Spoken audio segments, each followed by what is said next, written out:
Ah, yes, log bait. It's something that you see very often in Clash Royale, whether you like it or not. If your opponent splits a goblin gang in the back, plays a princess in the back, or throws a goblin barrel at your tower, you can pretty much be certain that you're going up against a log bait deck. Unless it's some strange mid-level ladder deck like this, but you know, that's a story for another day. Although there was once a day in Clash Royale where the concept of log bait didn't really exist. Of course, that was an extremely long time ago, but around the year 2016, sometime during that year, the log bait archetype did not exist. This video is going to be all about log bait. We are going to take a look at how the log bait archetype rose to relevance, the basic structure of a log bait deck, why log bait has stayed so consistent, and also why so many people play log bait in Clash Royale. You guys want to go ahead and get started? I want to go ahead and get this video started so that way I don't take up too much of your guys' time. So let's go ahead and roll the intro.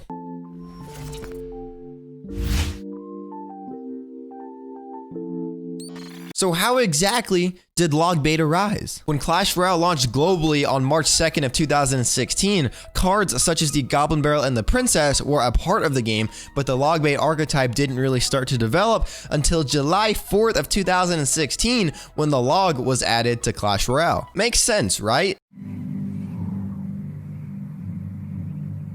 No. Because of the log's nature of it being a 2 elixir spell that can destroy swarms and also chip your enemy's tower, it became a card that was widely used amongst many decks in Clash Royale. This is around the time when log bait started to become somewhat relevant, but there was the introduction of one card in particular that really made log bait popular. Could you guess what that card is? No, I have no idea. Why don't you just tell us? It was actually the Goblin Gang. Whoa. As you can imagine, people found this card to be a perfect fit with other cards in bait decks such as the Goblin Barrel and the Princess, and this led to the rise of log bait. This deck right here, otherwise known as Classic Log Bait, was one of the first popular log bait decks in Clash Royale. At 3.3 elixir, it's super fast cycling and extremely annoying to deal with. This, in fact, is still one of the top decks in Clash Royale today as of the recording of this video, which is August 14th of 2020. Does that show more about Clash Royale not balancing cards right, or just the undying viability of log bait? You know what? I'm not gonna go down that rabbit hole today. That's a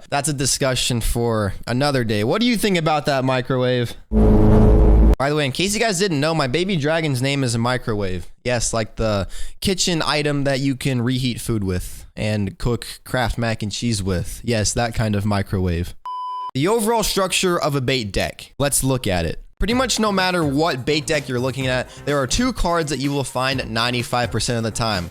The Goblin Barrel and the Princess. The Goblin Barrel is the main win condition in a bait deck, and for those of you that don't know, a win condition is the main card that you're going to be doing the majority of your damage to enemy towers with. The Princess is also solid as it can clean up swarms, deal with air cards, and it can also get some chip damage onto the tower if planted at the bridge. Although I definitely wouldn't advise just planting a Princess at the bridge. That is not a good use of 3 elixir. The Goblin Gang is also a vital piece to most bait decks, as it's a swarm card that can act as a bait card, so that way you can go in with your Goblin Barrel, and also the 2 spear goblins in the Goblin Gang can act as an anti-air card if you absolutely need it. Bait decks will also usually contain some type of mini tank. Usually that's either a Valkyrie or a Knight. Finally, most bait decks will also have some type of building, such as an Inferno Tower or a Tesla, to help out with tanks, and also usually some sort of big spell, such as a rocket, so that way you can take out cards like the Sparky, and also it gives you the potential to spell cycle your opponent's tower if that's something that you have to resort to. And if you do resort to that, shame on you. No, I'm just kidding. I get you gotta do it sometimes, but dang, it sucks, man. I hate spell cycle. Oh, and of course there's the log. What's a log bait deck without the log? There are some exceptions to these rules, with one of them being around this 3.8 elixir bait deck, which has the Dart Goblin and the Rascals, which are other 2 pretty decent bait cards, and also the Prince kind of acts as your building, as it is anti-tank, and you can't really put a building in here with the Prince, so the Prince just kind of takes that spot. Some newer style of bait decks will also contain the Skeleton Barrel, which can act as a dual win condition paired with the Goblin Barrel, which can act as a really deadly deadly combo, actually. Here are some other cards which can be commonly found in many log bait decks that I didn't touch on earlier. Ice Spirit, Minion Horde, Skarmy, Dark Prince, Skeletons, Bomb Tower, and that's just to name a few. What makes log bait such a good archetype in Clash Royale? So even though it's called log bait, it's kind of evolved into small spell bait, I guess you could say. With the log, Barbarian Barrel, Zap, Giant Snowball, and Arrows all being very viable spells in Clash Royale,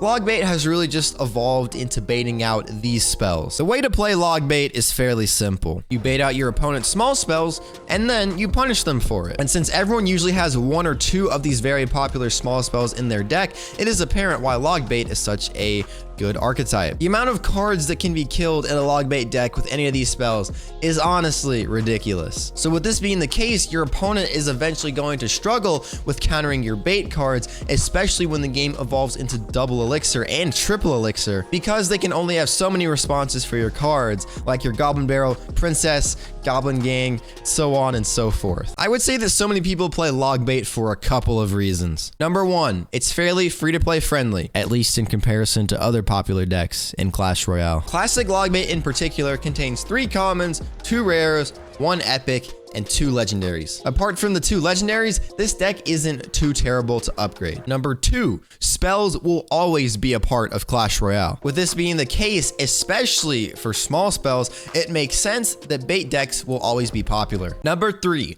it is somewhat easy to pick up. Out of the majority of fast cycling decks in Clash Royale, I would definitely have to say that log bait is one of the easiest to pick up and learn. Now, of course, like any deck in Clash Royale, this doesn't just apply to bait decks, but it applies to beatdown decks, control decks, siege decks, anything. You know, it takes time to master the deck and to master, you know, your deck's interactions between other decks in Clash Royale. But I would say out of the majority of cycle decks, log bait is one of the easiest to pick up initially. So yeah, that's like all things log bait in Clash Royale. Now, is it a good thing that an archetype like this has remained in Clash Royale for 3 years? No. Not at all. This is one of the main reasons why people are leaving Clash Royale, but I'm gonna save that topic for another day. I'm just not doing that in this video. But yeah, without a doubt, log bait has remained a staple in the Clash Royale meta, and it has definitely remained one of the most consistent decks in the entire game. If you're looking for a new deck to play, I say that log bait is definitely a safe bet, because as I said, it has been strong for really 3 years now, and even though it does have its up and downs in the meta, it's pretty consistent overall. If this video was something that you enjoyed, be sure to leave a like down below. I would greatly appreciate it. Also, if you're new here, then be sure to subscribe, because on this channel, you will find mobile gaming content like you have never seen before. But anyway, gamers, this is Solar Fury signing off. Peace out, guys. Have a nice day.